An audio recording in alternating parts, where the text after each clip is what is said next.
भारतीय राज्य ओडिशा में हिंदुओं की प्राचीन और पवित्र 7 नगरियों में से एक पुरी में स्थित जगन्नाथ मंदिर को बहुत ही प्राचीन माना जाता है। यहाँ पर प्रतिवर्ष आषाढ़ माह के शुक्ल पक्ष की दूज से नवरथ यात्रा प्रारंभ होती है, जिसमें शामिल होने के लिए देश विदेश से लाखों भक्त आते हैं। आओ जानते हैं इस जगह और मंदिर के बारे में रोचक जानकारी। लेकिन इस मंदिर की अद्भुत कहानी सुनने से पहले कमेंट में जगन्नाथ जी का जयकारा जरूर लगाएं। ऐसी और कहानियों के लिए हमारे चैनल को सब्सक्राइब करें। तो चलिए पहले जानते हैं कब बना था यह मंदिर। इस मंदिर को सतयुग के राजा इंद्रद्युम्न ने बनवाया था। समय समय पर इस मंदिर का जीर्णोद्धार होता रहा। इस मंदिर का सबसे पहला प्रमाण महाभारत के वन पर्व में मिलता है। वर्तमान में जो मंदिर है वह 7वीं सदी में बनवाया था। हालांकि इस मंदिर का निर्माण ईसा पूर्व 2 में भी हुआ था। यहाँ स्थित मंदिर 3 बार टूट चुका है। 1174 ईस्वी में ओडिशा शासक अनंत भीमदेव ने इसका जीर्णोद्धार करवाया था। मुख्य मंदिर के आसपास लगभग 30 छोटे बड़े मंदिर स्थापित हैं। यहाँ श्रीहरि विष्णु को श्रीराम के रूप में पूजा गया। पुरुषोत्तम हरि को यहाँ भगवान राम का रूप माना गया है। रामायण के उत्तराखंड के अनुसार भगवान राम ने रावण के भाई विभीषण को अपने इक्ष्वाकु वंश के कुल देवता भगवान जगन्नाथ की आराधना करने को कहा। आज भी पुरी के श्री मंदिर में विभीषण वंदापना की परंपरा कायम है। स्कंद पुराण के अनुसार पुरी एक दक्षिणवर्ती शंख की तरह है और यह 5 कोस यानी 16 किलोमीटर क्षेत्र में फैला है। माना जाता है कि इसका लगभग 2 कोस क्षेत्र बंगाल की खाड़ी में डूब चुका है। इसका उदर है समुद्र की सुनहरी रेत, जिसे महोदधि का पवित्र जल धोता रहता है। सिर वाला क्षेत्र पश्चिम दिशा में है, जिसकी रक्षा महादेव करते हैं। शंख के दूसरे घेरे में शिव का दूसरा रूप ब्रह्म कपाल मोचन विराजमान है। माना जाता है कि भगवान ब्रह्मा का एक सिर महादेव की हथेली से चिपक गया था और वह यहीं आकर गिरा था। तभी से यहाँ पर महादेव की ब्रह्म रूप में पूजा करते हैं। शंख के तीसरे वृत्त में मां विमला और नाभि स्थल में भगवान जगन्नाथ रथ सिंहासन पर विराजमान है। समुद्र की ओर से रामदूत हनुमान जी इस क्षेत्र की रक्षा करते हैं। इस मंदिर में अधूरी है मूर्तियां। यह एकमात्र ऐसा मंदिर है जहां पर श्री कृष्ण, बलराम और सुभद्रा की अधूरी मूर्तियां विराजमान है, और वह भी लकड़ी की। हर वर्ष मूर्तियां बदल दी जाती है। मूर्तियों के अधूरे बनने और लकड़ी के बनाने की पीछे एक लंबी कथा है, जो राजा इंद्रद्युम्न और उनकी पत्नी गुंडीचा से जुड़ी हुई है। हवा के विपरीत लहराता ध्वज। श्री जगन्नाथ मंदिर के ऊपर स्थापित लाल ध्वज सदैव हवा के विपरीत दिशा में लहराता है। ऐसा किस कारण होता है ये तो वैज्ञानिक ही बता सकते हैं, लेकिन यह निश्चित ही आश्चर्यजनक बात है। प्रतिदिन सायंकाल मंदिर के ऊपर स्थापित ध्वज को मानव द्वारा उल्टा चढ़कर बदला जाता है। ध्वज भी इतना भव्य है कि जब ये लहराता है तो इसे सब देखते ही रह जाते हैं।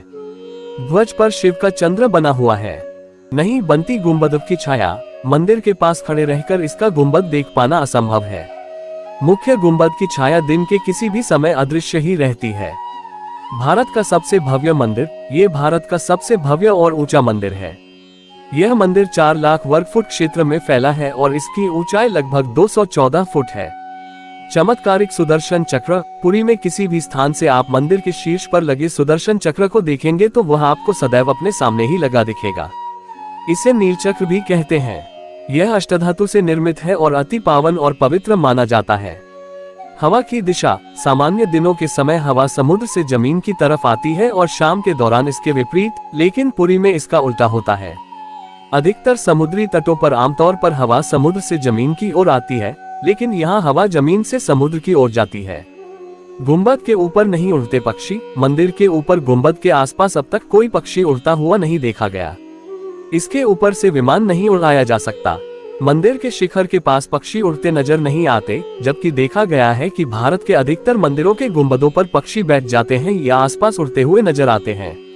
हालांकि कि यह भी कहा गया है कि जिस भी दिन ऐसी घटना घटेगी, समझना अशुभ समय प्रारंभ हो गया है। दुनिया का सबसे बड़ा रसोई घर। 500 रसोइये 300 सहयोगियों के साथ बनाते हैं भगवान जगन्नाथ जी का प्रसाद। लगभग 20 लाख भक्त कर सकते हैं यहाँ भोजन। मंदिर के अंदर पकाने के लिए भोजन की मात्रा पूरे वर्ष के लिए रहती है। प्रसाद की एक भी मात्रा कभी भी व्यर्थ नहीं जाती। कहा जाता है कि मंदिर में प्रतिदिन प्रसाद 20,000 लोगों के लिए ही बनाया जाता है, लेकिन त्योहार वाले दिन 50,000 लोगों के लिए बनाया जाता है। लेकिन कहा जाता है कि यदि किसी दिन लाखों लोग भी आ जाए तो भी वह प्रसाद ग्रहण करके ही जाते हैं। अजीब तरीके से ही पकता है चावल। मंदिर की रसोई में प्रसाद पकाने के लिए 7 बर्तन एक दूसरे पर रखे जाते हैं और सब कुछ लकड़ी पर ही पकाया जाता है। इस प्रक्रिया में सबसे ऊपर रखे बर्तन में सामग्री पहले पकती है, फिर नीचे की तरफ एक के बाद एक पकती जाती है। सबसे ऊपर रखे बर्तन का खाना पहले पक जाता है न हैरान कर देने वाली बात। समुद्र की ध्वनि। मंदिर के सिंहद्वार में पहला कदम प्रवेश करने पर ही मंदिर के अंदर से आप सागर द्वारा निर्मित किसी भी ध्वनि को नहीं सुन सकते। आप मंदिर के बाहर से एक ही कदम को पार करें तब आप इसे सुन सकते हैं। इसे शाम को स्पष्ट रूप से अनुभव किया जा सकता है। रूप बदलती मूर्ति। यहाँ श्री कृष्ण को जगन्नाथ कहते हैं। जगन्नाथ के साथ उनके भाई बलभद्र, बलराम और बहन सुभद्रा विराजमान हैं। तीनों की ये मूर्तियां लकड़ी की बनी हुई हैं। यहाँ प्रत्येक 12 महीने में एक बार होता है प्रतिमा का नवकलेवर। मूर्तियां नई जरूर बनाई जाती हैं, लेकिन आकार और रूप वही रहता है। कहा जाता है कि उन मूर्तियों की पूजा नहीं होती, केवल दर्शनार्थ रखी गई हैं। हनुमान जी करते हैं जगन्नाथ मंदिर की समुद्र से रक्षा। जी हाँ, माना जाता है कि 3 बार समुद्र ने जगन्नाथ जी के मंदिर को तोड़ दिया था।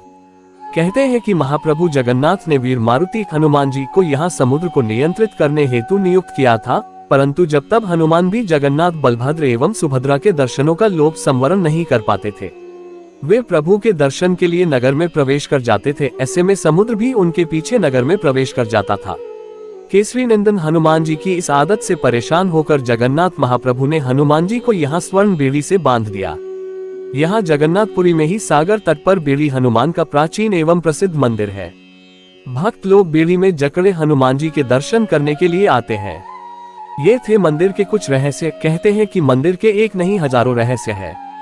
यहाँ कई रहस्यमयी किताबें, ग्रंथों के साथ रखे खजाने की बात भी कही जाती है। एक ऐसा भी समय था जबकि सैकड़ों वर्षों के लिए मंदिर रेत में दब गया था और भविष्यवाणी है कि आने वाले समय में भी ऐसा होने वाला है। ऐसी और वीडियो के लिए हमारे चैनल को सब्सक्राइब करें और वीडियो को लाइक करें। जय जगन्नाथ।